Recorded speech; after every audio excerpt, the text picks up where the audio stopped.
नमस्कार, मैं नेहा सिंह और आप देख रहे हैं नेशन 24 न्यूज। और अब बात करते हैं उत्तराखंड की। आज सल्ट विधानसभा विकास खंड स्यालदे के अटल उत्कृष्ट राजकीय इंटर कॉलेज स्यालदे, राजकीय कन्या इंटरमीडिएट कॉलेज स्यालदे में स्वास्थ्य विभाग द्वारा 15 से 18 वर्ष के बच्चों की वैक्सीन लगाई गई। सल्ट विधायक महेश जीना ने अटल उत्कृष्ट राजकीय इंटर कॉलेज स्यालदे में रिबन काटकर वैक्सीनेशन सेंटर का उद्घाटन किया। वैक्सीन आज से सल्ट क्षेत्र में विभिन्न विद्यालयों में लगाई जा रही है, जिसमें 2004 से 7 के मध्य जन्म लेने वाले सभी छात्र छात्राओं को वैक्सीन लगाई जाएगी।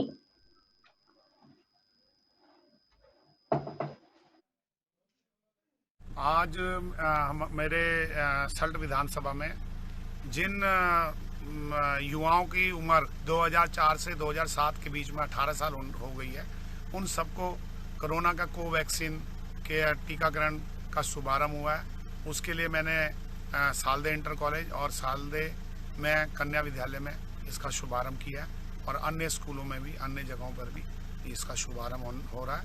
और हमारी सरकार का पूरा प्रयत्न है कि जितने भी युवा जो रह गए उनको एज के हिसाब से लगातार उनका टीकाकरण कर रहा है, और जिससे कि क्योंकि कोरोना की तीसरी लहर में से बचाव उनका। कोतवाली रानीपुर क्षेत्र के विभिन्न स्थानों में हुई बाइक चोरी के संबंध में एसपी सिटी स्वतंत्र कुमार सिंह ने खुलासा करते हुए बताया है कि वाहन चोरी की घटनाओं को अंजाम देने मामले में एक अभियुक्त अंकित सैनी और रावल महमूद को चोरी की बाइक के साथ गिरफ्तार किया गया। पकड़े गए अभियुक्तों से सख्ताई से पूछताछ की गई तो अभियुक्त के द्वारा अलग अलग क्षेत्रों से चोरी की गई 8 बाइकों के संबंध में जानकारी दी। पकड़े गए अभियुक्त की निशानदेही पर अलग अलग स्थानों से चोरी की गई 8 मोटरसाइकिल भी बरामद कर ली गई हैं। अभियुक्त के द्वारा बताया गया है कि वह क्षेत्र से चुराई गई मोटरसाइकिल को मौका देकर अमरोहा के कबाड़ी को औने पौने दामों में बेच देता था, क्योंकि अभियुक्त नशा करने का आदी है। इन गाड़ियों को बेचकर अपने नशे के शौक को अभियुक्त पूरा करता था।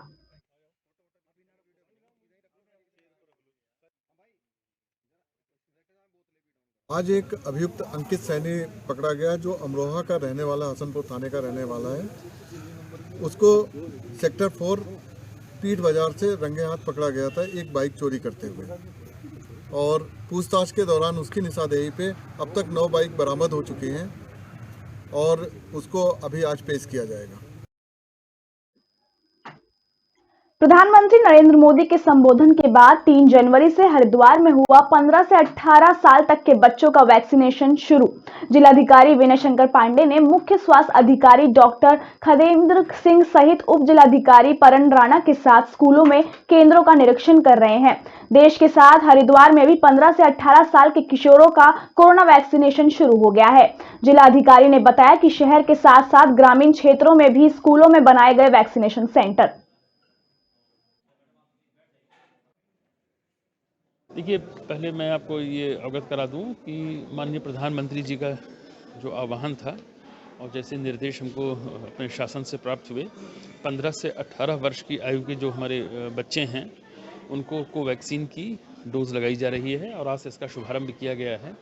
1 सप्ताह तक ये पूरा अभियान चलना है और हम लोगों का प्रयास ये है कि इस 1 सप्ताह में जो भी हमारे बच्चे इस आयु सीमा की परिधि में हैं उनको हम टोटली वैक्सीनेट कर दें।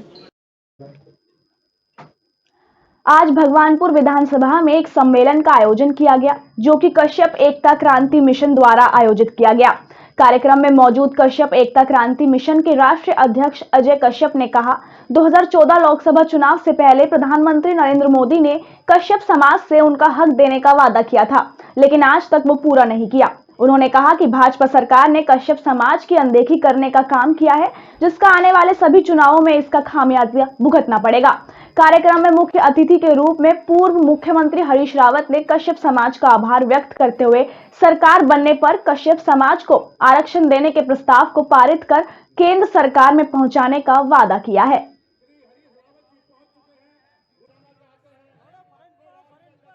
सबसे पहले तो मैं नववर्ष की बहुत बहुत शुभकामनाएं सभी साथियों को, कश्यप समाज को, पत्रकार साथियों को, सर्व समाज के सम्मानित साथियों को देना चाहती हूं। नववर्ष सबके लिए मंगलमय हो।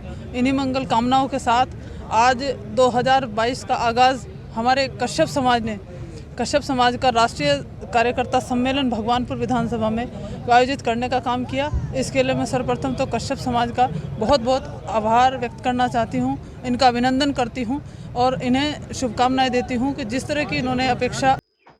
जिला मुख्यालय गोपेश्वर में पूर्व कैबिनेट मंत्री राजेंद्र भंडारी और जिला पंचायत अध्यक्ष रजनी भंडारी पहुंचे। गोपेश्वर मुख्य चौराहे पर जहां पर उन्होंने एक विशाल रैली का आयोजन किया।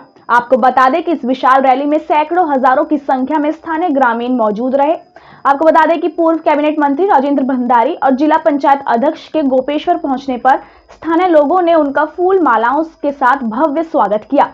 जहां पर पूर्व कैबिनेट मंत्री राजेंद्र भंडारी ने मौजूद सरकार पर जमकर निशाना साधा, कहा कि सरकार जनता के साथ छलावा कर रही है और इस मौजूदा सरकार ने 5 वर्ष में कुछ भी काम नहीं किया है। पूर्व कैबिनेट मंत्री राजेंद्र भंडारी ने कहा कि इस बार पूरे उत्तराखंड में कांग्रेस अपनी सरकार बनाने जा रही है। सरकार बनते ही अपने पूर्व में छूटे हुए कार्यों को पूरा करेगी।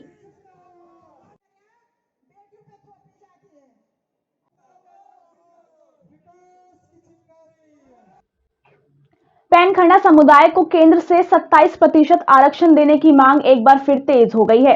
सोमवार को पैनखंडा संघर्ष समिति के बैनर तले सैकड़ों की तादाद में पहुंचे लोगों ने जोशीमठ नगर में विशालकाय जुलूस प्रदर्शन किया। लोगों ने जोशीमठ मुख्य चौराहे से तहसील प्रांगण तक जुलूस निकाला। तहसील प्रांगण में पहुंचे लोगों ने एसडीएम जोशीमठ के माध्यम से मुख्यमंत्री को ज्ञापन भी प्रेषित किया।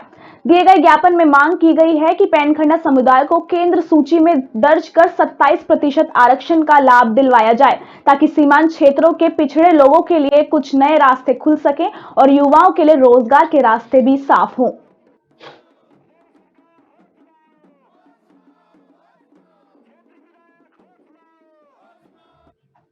धर्मनगरी हरिद्वार के लोगों को सराय स्थित जो कूड़ा कचरा इकट्ठा किया जाता है उसका निस्तारण होने की उम्मीद अब लोगों को नजर आने लगी है, क्योंकि आज सराय में स्थित कूड़ा निस्तारण प्लांट की संचालन आरंभ हो गया है। आपको बता दें कि आयुषी हाइजीन एवं केयर प्राइवेट लिमिटेड कंपनी को इसकी जिम्मेदारी दी गई है, जिसका आज हरिद्वार के डीएम विनय शंकर पांडे और नगर निगम की मेयर अनीता शर्मा ने संयुक्त रूप से फीता काटकर इस प्लांट का संचालन का शुभारंभ किया। इस कूड़े को अलग अलग रूप में बांटने वाली मशीन का बटन दबाकर संचालन किया। वहीं जिला अधिकारी विनय शंकर पांडे ने कहा कि जब शहर में डोर टू डोर कूड़े को इकट्ठा कर एक जगह पर डंप किया जाता है तो उसके बाद उसका वैज्ञानिक तरीके से निस्तारण जरूरी है। आज सराय में जो डंपिंग घोड़ा है उसका निस्तारण का संचालन आज से प्रारंभ हो गया है, जिससे धर्मनगरी हरिद्वार में सफाई व्यवस्था और दुरुस्त हो जाएगी। करने से पहले इसकी हमने कंट्योरिंग कर ली थी, तो उसी के तहत हम लोगों ने अभी इससे जो हमारा जो प्लांट अभी चला रहे हैं आयुषी की एक संस्था है, तो उन्हीं से हम लोगों ने ये अनुबंध किया हुआ है कि जो हमारा पहले जमा हुआ है उसको पहले प्रोसेस करेंगे। उसके बाद हम लोगों ने यहाँ पर जब ये प्रोसेसिंग होगी, हमारा 100 मीट्रिक टन का जो हमारा प्लांट का कैपेसिटी है, उसके अलावा एक मोबाइल हम लोगों ने यहाँ पर ट्रॉमल लगाया है, तो उसकी कैपेसिटी है पर आवर 80 मीट्रिक टन की।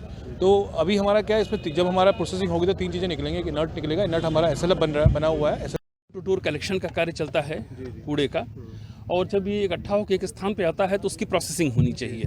प्रोसेसिंग में एक तो जो वेस्ट आता है उसका एक पार्ट अगर अच्छी प्रोसेसिंग की जो व्यवस्था है जैसे यहाँ पे देखने को मुझे मिली, तो एक पार्ट उसका कंपोस्ट में बनता है और एक RDF बनता है और एक जो पार्ट होता है वो इनर्ट के रूप में जाता है।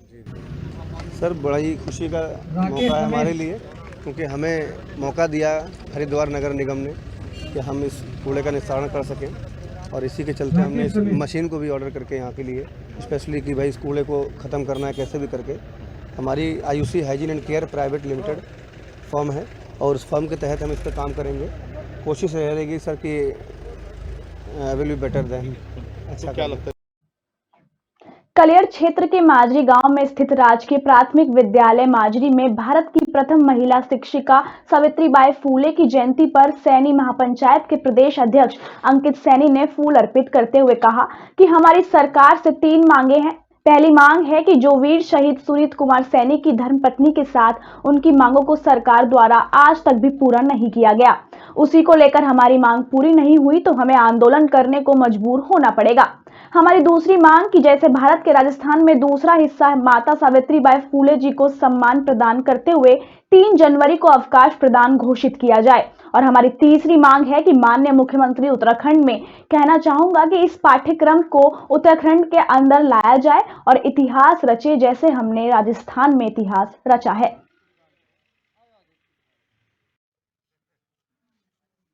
मुझे तो जवाब नहीं दिया कुछ भी है, तो कहिए आर्थिक सहायता है ही नहीं। हाँ जी, आर्थिक हम तो गए नहीं साहब, गए थे, हमारे लड़का गया था जी, लेकिन उन्होंने को नहीं कर दी, बस है ही नहीं। नौकरी हाँ कर दी, लेकिन नौकरी भी आज तक हुई नहीं पाई। जी तो आप मुख्य देना जी, नौकरी है ना, आर्थिक सहायता भी है वहाँ, और हम हमारा पागल बना रही सहायता सब्जी है वहाँ जी, पार्टी को दे रहे हैं जी, 5 लाख की घोषणा कर गई भी जी, और एक नौकरी दे गए घरवाली को जी, क्या मान हम नहीं आए तुम्हें जी, तुम्हारे लिए कुछ नहीं है, हमें कुछ नहीं मिलेगी। सिस्टम की कमी नहीं कह सकते, धीरे धीरे ही बड़े होते हैं। आज हमें जानकारी हुई कि माता सावित्रीबाई फूले जी ने इतना महान कार्य किया, जिसका कारण कहीं ना कहीं ये सरकार भी है।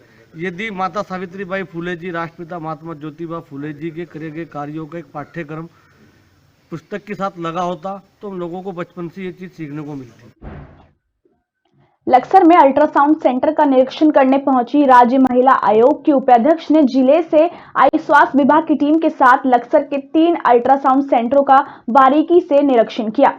इस दौरान उन्होंने सेंटर पर अल्ट्रासाउंड कराने आई क्षेत्र की गर्भवती महिलाओं से बात की और उन्हें बेटे बेटी में किसी भी तरह का फर्क ना समझने का संदेश दिया। उनकी टीम ने पूरी बारीकी के साथ अल्ट्रासाउंड सेंटर के दस्तावेज देखे, साथ ही अल्ट्रासाउंड करने वाले डॉक्टर की डिग्रियां भी चेक की। निरीक्षण के बाद उन्होंने पत्रकारों को बताया कि भारत में नारी का देवी का दर्जा दिया जाता है, पर मुगल शासन के दौरान महिलाओं का शोषण हुआ, तभी से महिलाओं की स्थिति शोचनीय है। उन्होंने कहा कि भाजपा सरकार के प्रयत्नों से हालात बदलने लगे हैं, पर अभी और बेहतर प्रयास करने की आवश्यकता है। आज एक्चुअल में हमारा आज फिक्स डेट था कि हम अल्ट्रासाउंड देखेंगे जो भी सेंटर हैं, तो उसके लिए हमने महिला आयोग के अध्यक्ष को बुलाया है, वो मेरे साथ हैं। हालांकि हम लोग काफ़ी सालों से लगे हुए हैं, काफ़ी सुधार भी किया है। जो मैडम आई हैं आयोग से, वो भी काफ़ी अनुभवी हैं और बड़ी मॉनिटरी वो भी निरीक्षण करती हैं, और इसका हरिद्वार को लाभ भी मिला है। जो हमारा सेक्स रेशियो था वो काफ़ी अच्छा हो गया है। महिलाओं की स्थिति पहले से तो बेहतर है, लेकिन अभी भी वो स्थिति नहीं आई है जो होनी चाहिए। हमेशा हमारे पुरातन काल से भी हमारे यहाँ महिलाओं को पुरुषों से ज़्यादा आदर दिया गया है, लेकिन अभी वो स्थिति नहीं आई है। इसमें बहुत काम करने की आवश्यकता है। जैसे अभी हमने यहाँ पर देखा कि जिस महिला को देखा उसकी 5 लड़कियाँ थी, और उनकी सोच अभी भी यही है कि लड़कियाँ तो मेरे घर से चले जाएंगी। बस यही चीज़ जागरूक करने के लिए है उनको कि लड़के और लड़कियाँ हमेशा लक्सर नगर और देहात में कुल 22 सेशन साइट पर 15 से 18 साल के किशोर किशोरियों को कोविड वैक्सीन शुरू हो गया है। एसडीएम वैभव गुप्ता और चिकित्सक अधीक्षक अनिल वर्मा ने लक्सर के होली क्रॉस स्कूल में बनी शासन साइट पर वैक्सीनेशन अभियान की शुरुआत की। साथ ही सारी साइट सरकारी और निजी स्कूल कॉलेजों में बनाई गई हैं। अभियान के लिए स्वास्थ्य विभाग ने सारी तैयारियां पहले ही कर ली थी। फिलहाल शासन प्रशासन का पूरा फोकस कोविड टीकाकरण पर है। वयस्कों व बुजुर्गों को पहली डोज लगाने के बाद इनमें से करीब 80% को दूसरी डोज भी लगा दी गई है। अब 15 से 18 साल के बीच की उम्र वाले बच्चों को यह टीका लगना है।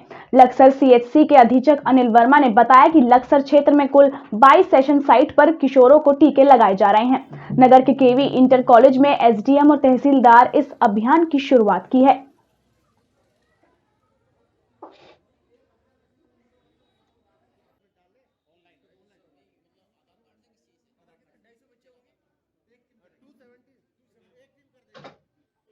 लक्सर चीनी मिल के धुएं के साथ निकलने वाली छाई की वजह से स्थानीय लोगों को परेशानी हो रही है। मामले में तहसीलदार की जांच रिपोर्ट के आधार पर लक्सर एसडीएम ने सीआरपीसी की धारा 133 के तहत कार्रवाई शुरू कर मिल के खिलाफ नोटिस जारी कर दिया है। आपको बता दें, लक्सर में गन्ना पेराई के सीजन के दौरान मिल चलने पर इसके धुएं के साथ छाई राख के बहुत छोटे कण निकलते हैं। इसके गिरने से लक्सर और आसपास के करीब 10 किलोमीटर के दायरे में रहने वाले लोग परेशान हैं। हाल ही में कस्बे के एक व्यक्ति ने इसकी शिकायत तहसील प्रशासन से की थी। उन्होंने कहा कि छाई को धुएं के साथ उड़ने से रोकने के लिए मिल में ट्रीटमेंट प्लांट लगा हुआ है, पर इसको चलाने से होने वाले खर्च से बचने के लिए शुगर मिल प्रबंधन अक्सर इसे बंद रखते हैं। एसडीएम वैभव गुप्ता ने जांच रिपोर्ट के आधार पर मिल प्रबंधन के खिलाफ दंड प्रक्रिया संहिता की धारा 133 के तहत कार्रवाई शुरू कर दी है। साथ ही मिल प्रबंधन को 7 जनवरी को कोर्ट में पेश होने के आदेश भी दिए हैं।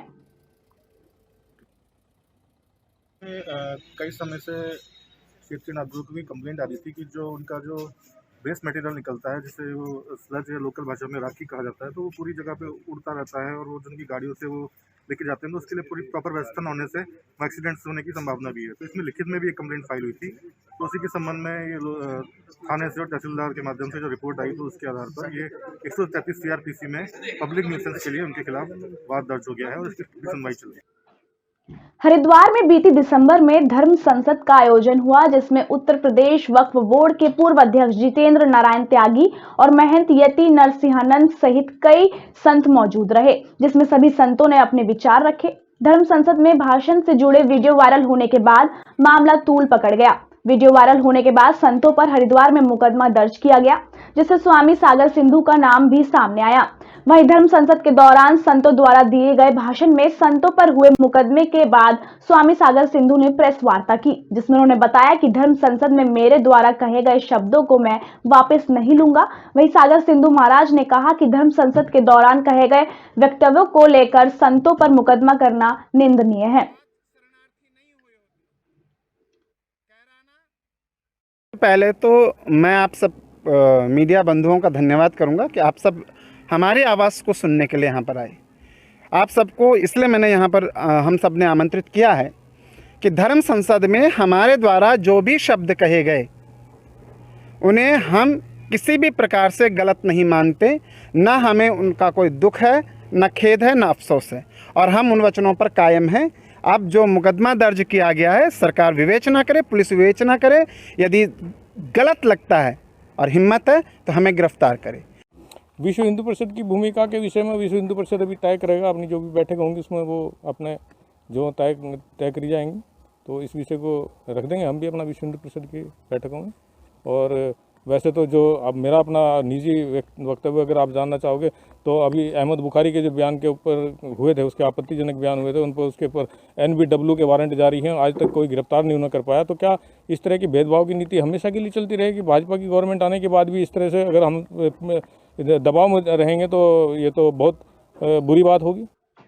उत्तराखंड में 2022 के विधानसभा चुनाव को लेकर कांग्रेस पार्टी भी अब बूथ स्तर पर पार्टी को मजबूत करने में जुट गई है, जिसके चलते आज देर शाम कलियर विधानसभा के ग्रीन पार्क कॉलोनी में चार मीनार के पास कांग्रेस पार्टी ने एक कार्यक्रम आयोजित किया, जिसमें पहुंचे बतौर मुख्य अतिथि पूर्व सीएम हरीश रावत के बेटे वीरेंद्र रावत ने भाजपा सरकार पर जमकर हमला बोला।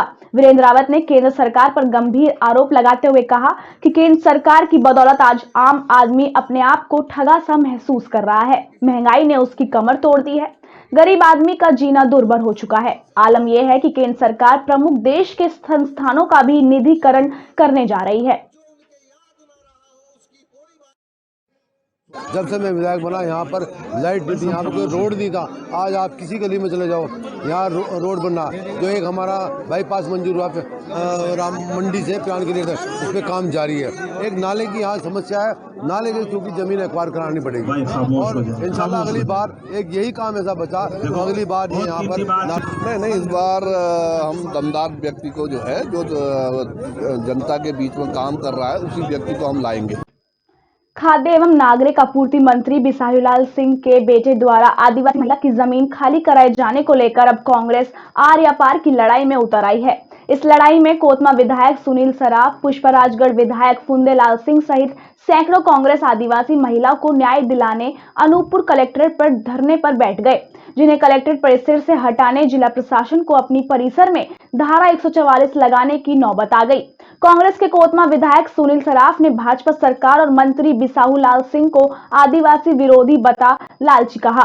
तो वहीं जिला कांग्रेस कमेटी के अध्यक्ष और पुष्पराजगढ़ विधायक फुंदेलाल सिंह ने कहा, जब तक पीड़ित को न्याय नहीं मिलेगा तब तक कांग्रेस पीड़ित के गृहस्थी के सामान को कलेक्ट्रेट कार्यालय में रखकर न्याय की मांग करती रहेगी।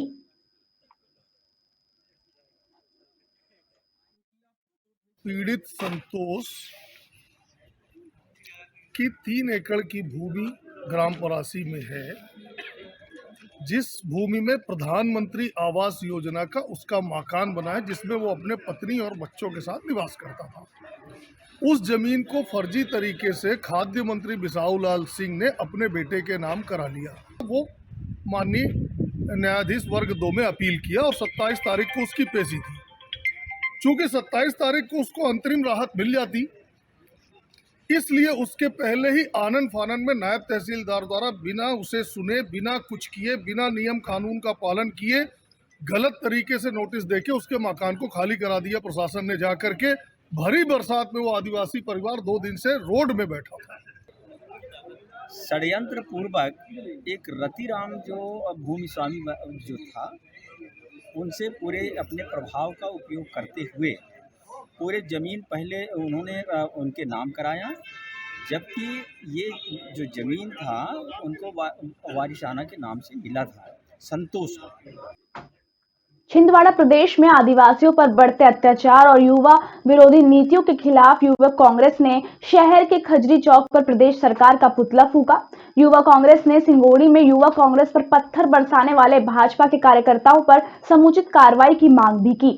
युवा कांग्रेस विधानसभा अध्यक्ष पिंचय बेस और विक्रम आयक ने नेतृत्व में खजरी चौक पर प्रदेश की भाजपा सरकार के खिलाफ जमकर नारेबाजी की। युवा कांग्रेस का कहना है कि सिंगोड़ी में पथराव करने वाले आरोपियों के खिलाफ अपराध दर्ज कर उनकी गिरफ्तारी नहीं की गई तो युवा कांग्रेस उग्र आंदोलन करेगी।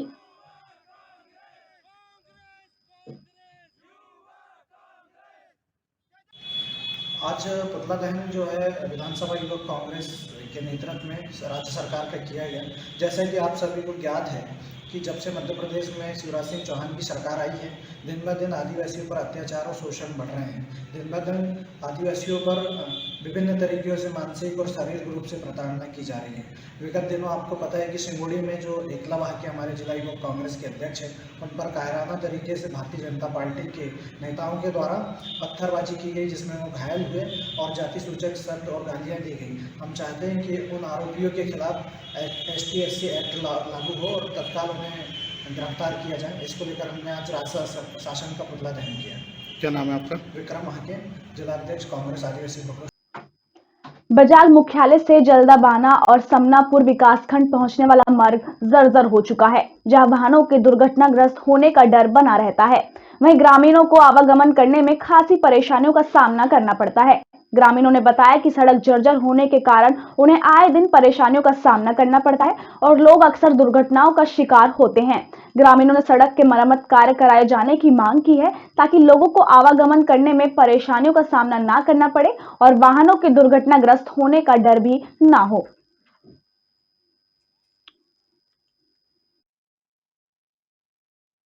समनापुर और बाजार की जो रोड की स्थिति बहुत ख़राब है।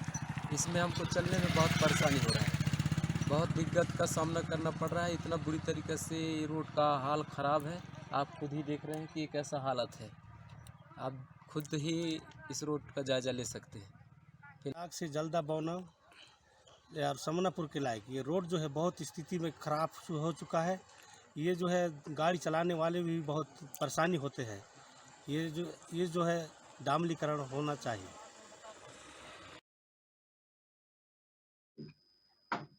ग्वालियर के जनकागंज थाना क्षेत्र में प्लॉट को लेकर विवाद का वीडियो सामने आया है, जहां 2 पक्षों में मारपीट और जमकर पत्थरबाजी हुई, जिसमें दोनों ही पक्षों के आधा दर्जन से अधिक लोग घायल हुए हैं। पुलिस ने दोनों पक्षों की शिकायत पर क्रॉस मामला दर्ज कर लिया है। ग्वालियर के जनकागंज थाना क्षेत्र में भदौरिया परिवार द्वारा समाधीय कॉलोनी में एक प्लॉट खरीदा था, जिस पर हिंदू सेना के संजय शर्मा नाम के व्यक्ति ने आपत्ति दर्ज कराई है। अब जब भदौरिया परिवार द्वारा प्लॉट पर निर्माण कार्य शुरू किया गया तो संजय शर्मा द्वारा स्थानीय लोगों के साथ मिलकर प्लॉट का घेराव कर लिया गया। परिवार के साथ मारपीट का भी प्रयास किया, जिस पर शुरू हुआ विवाद देखते ही देखते पत्थरबाजी में तब्दील हो गया। पुलिस के पहुंची शिकायत में एक ऐसे पक्ष द्वारा गोली चलाने का भी आरोप है। दस्तावेजों के आधार पर अभी निर्माण कार्य को रुकवाया गया है। जनकगंज थाना द्वारा मामला दर्ज कर आगे की जांच भी शुरू कर दी गई है।